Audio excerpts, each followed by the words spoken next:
I like sit like course, this? man. Of course, you need to be you, right? Okay. Are we recording? Hey guys, welcome back to Camera Coffee Chat for our fourth episode. We are here back on Tendin Café, the place where we are always welcome. And I have the pleasure to have here with me Shegon Correct. Odumosu. Correct. Yes, yes. We met by chance, right? Yeah. So just across the street over here. And I found this guy. I invite him to be with us. He was kind enough to be here today. Oh no, thank you for the opportunity. Thank you for being here. My friend, we do have a kind of signature question. It's a very simple one. It's about what is one thing or one action, could be more than one, in your day-to-day that it's gonna bring you joy, that is gonna put your feet on the ground and make you feel comfortable. Yeah, I remember you asked me that question when we first met, and I was like, wow, why? This seems like such an obvious thing to ask. Why hadn't I thought of it before? And I don't know if you remember the answer I gave you that time was meditation, because I was looking externally for what grounds me. But then after you asked me the question, I thought about it like some more. I think it's mostly anything that makes me feel like I'm developing mentally and physically.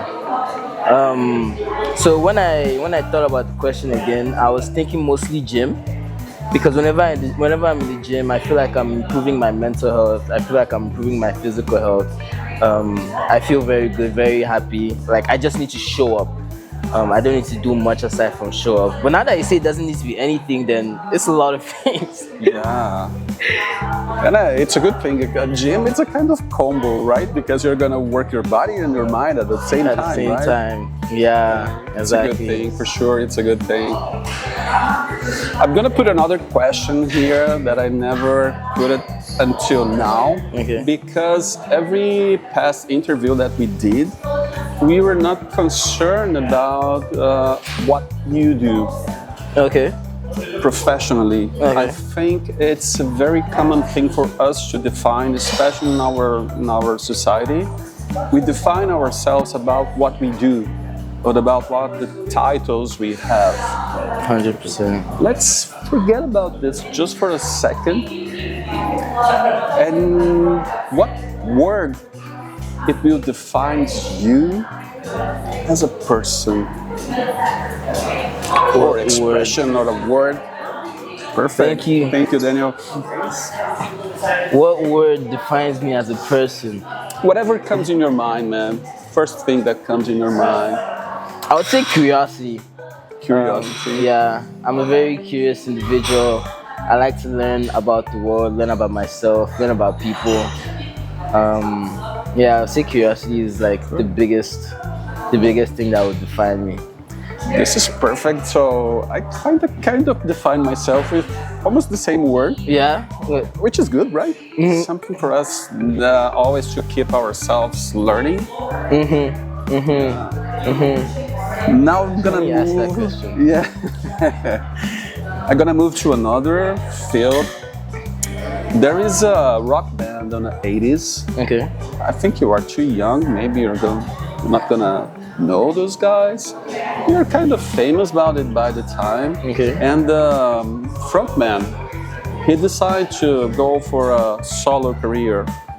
His name is Sting. Sting.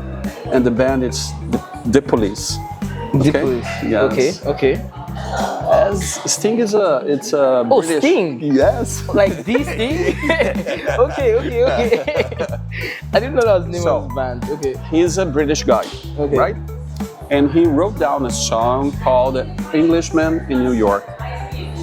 When he talks about his feeling and to be an alien in New York, being a British with base of culture, the same language, and he was feeling an alien in New York. I want to know about your feelings living abroad.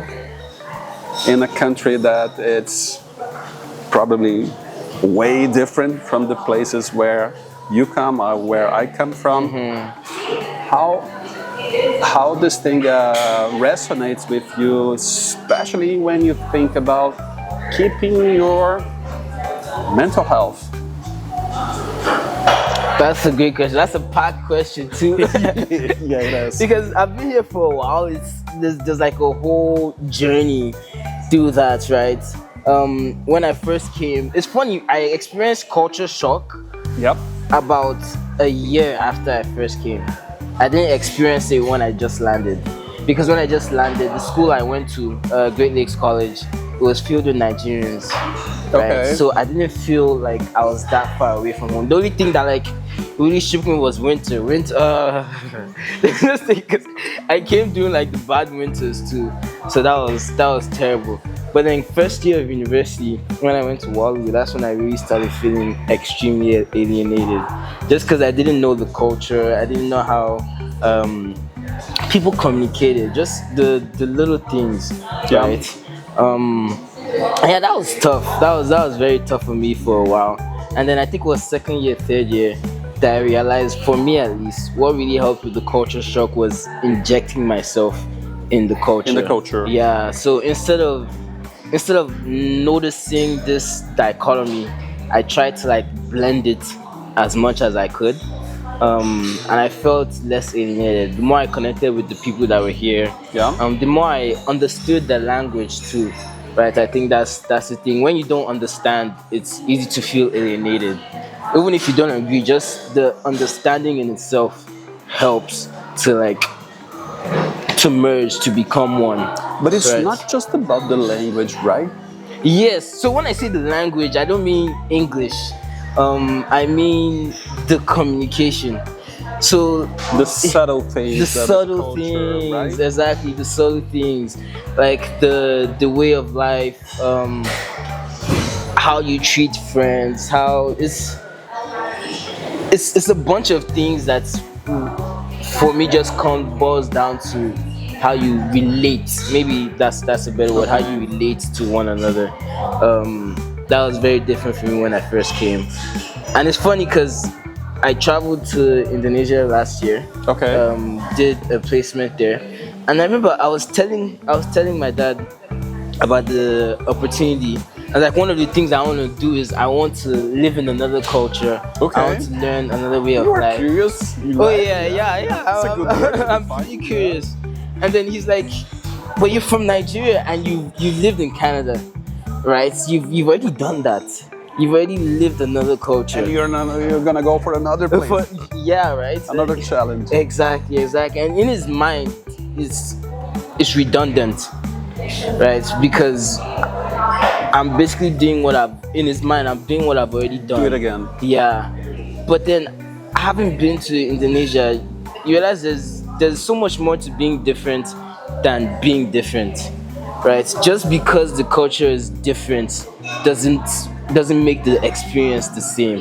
I don't know if Of course that makes not. sense. Yeah. No, Yeah. total sense. So, and you probably had some ups and downs during this time. You tell me 12 years, right? Yeah, 12 yeah. years now.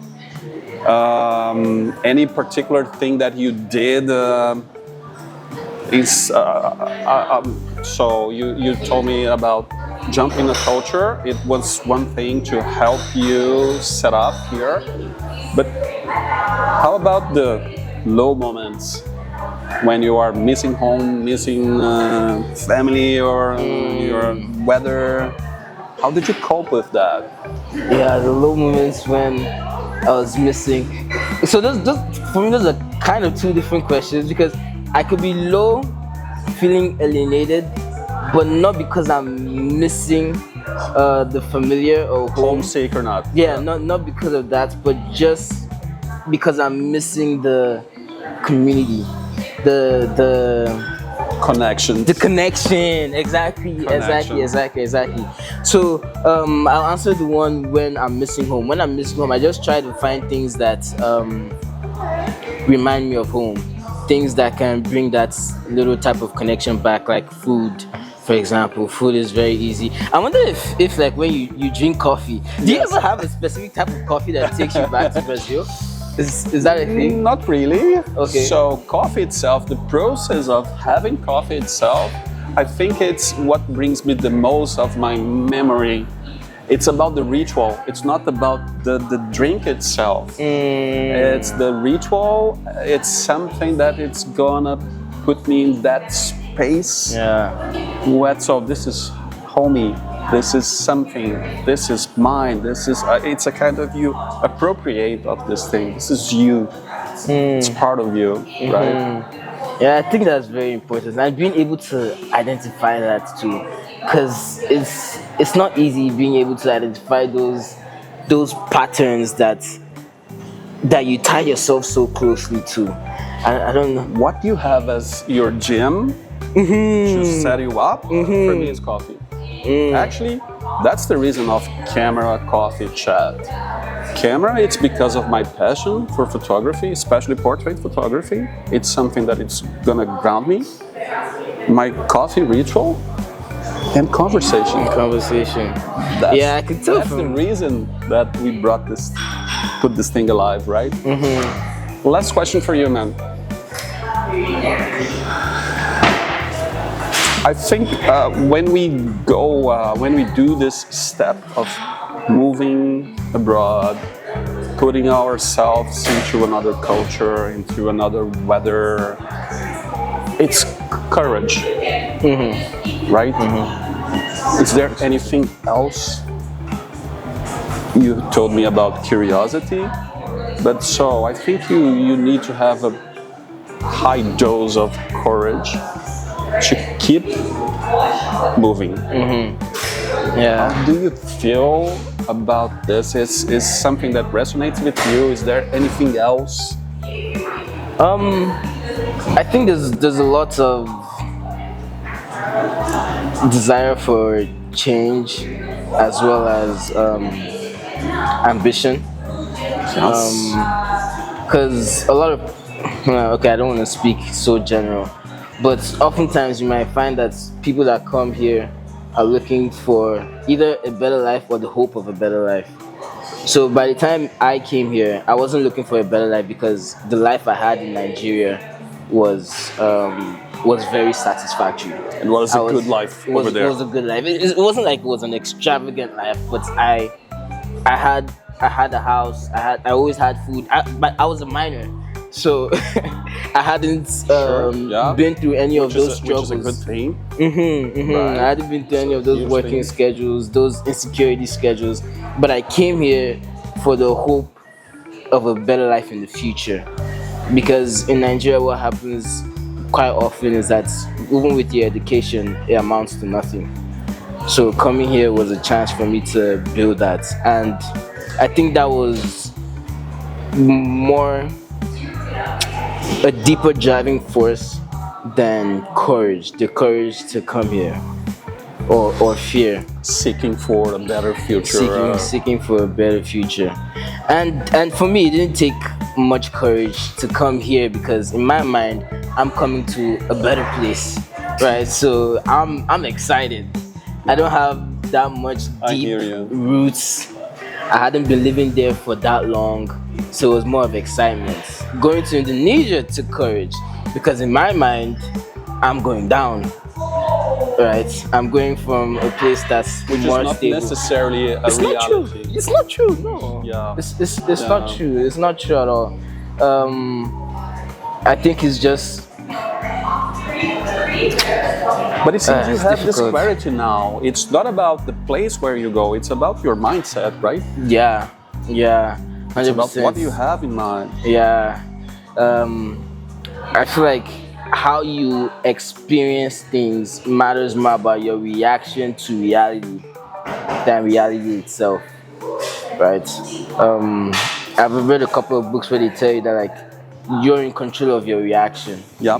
right? It's not about what's happening around you, but I think it's difficult. I think is a little bit difficult to reach that state where you're able to be happy even though everything around you is sad. Yep, it seems more difficult. It's not necessarily sad because when you are within something without knowing what is in your surrounding, probably you're gonna have nothing to compare, right? But once you are out, and do you for us to close this thing? Do you have the feeling when you go live abroad?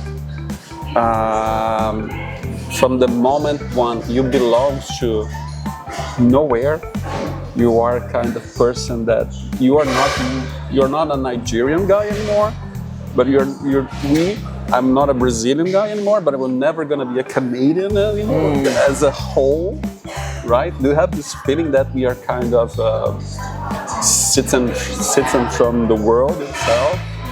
Yeah, no, 100%. I remember when. So this is gonna sound a little bit either ignorant or stupid, but there was a time in my life where I used to think, why must we be so different? Like, why must we be so disconnected? Why can't we just be like one big country? But then, yeah, that citizen of the world that you're talking about is actually what I would like to be. I don't plan to root myself into one thing. Yeah. I feel it's liberating. I feel it's liberating. The world is too big, right? Yeah. There's no reason for so many boundaries, right? Yeah, honestly, I hear you. it's just politics, right? But if you move the politics aside, it would be. I think it would be so nice if like we're just one. Thank you so much. Oh no, thank you. Thank you so much. And as we always do, I want to invite you for a quick portrait session. Good for that? Oh yeah, for sure. Oh, and I want to tell you, this guy is not a coffee guy. We just ordered a coffee here. We are gonna have this experience now. Let's see. Go for it, man. Thank you. Feel the smell. You can try your first sip without the sweet stuff, and this was suggested by the coffee connoisseur himself. So let's see how much it matches. the coffee connoisseur, it's back there.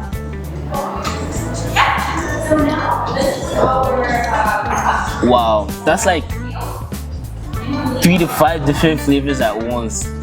And the smell.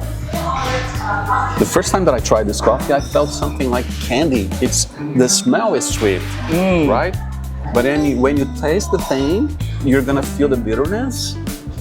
What we call in a coffee, it's gonna last in your mouth.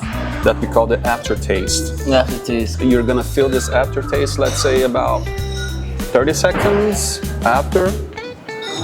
And how long this thing is gonna last. Yeah, I definitely feel the aftertaste now. The aftertaste is not as good as like the smell of the first taste. Direction, because I don't know how to. No worry. We're gonna do that. Okay. Oh man, yeah, I like it. Yes, just play with your cup.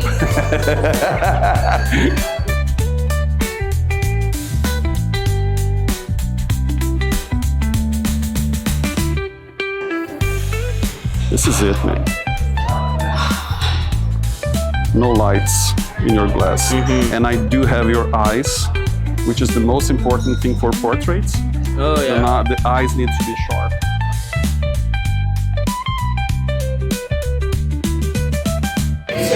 Just play, brother.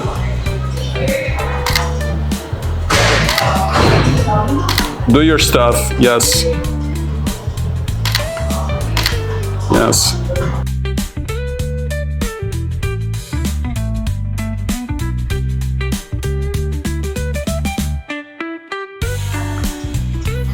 Oh. Wow. That's so good. I like the detail on the background. The back. Right? Huh? Yeah.